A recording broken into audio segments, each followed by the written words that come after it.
И здравейте хора, аз съм Непобедимият БГ и днес снимаме в EnderGod PvP. Ще дам информация за себе си.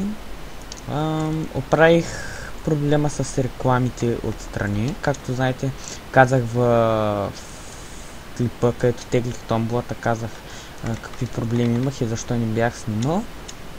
Но няма значение, оправих ги. Поне така мисля. И това е моето развитие. Тая база сам я правих 3 часа. Изхабих 2 или 3 инвентар с обсидиан. Имам Iron Golem спаунер, където си фермя парите. Имам 4 милиона 672 хиляди. Не съм дал наградата на пича, защото той не съм го видял в сървъра и не ми е пратил покана по скайпа. Но то няма значение, не съм го видял в сървъра, така че когато го видя ще му дам. И да, това е моята база. Сега ще покаквам честовете, тук нищо. Хейстки, някакви буклуци.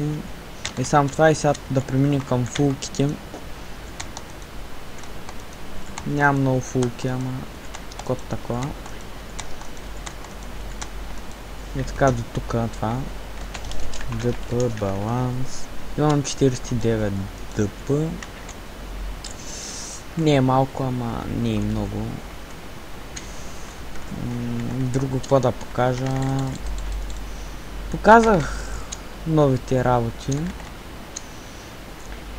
И да, това беше всичко този клип. Надявам се да ви е харесало. Ако е така, дайте палец нагоре и се абонирайте за мен. До следващия път. Чао!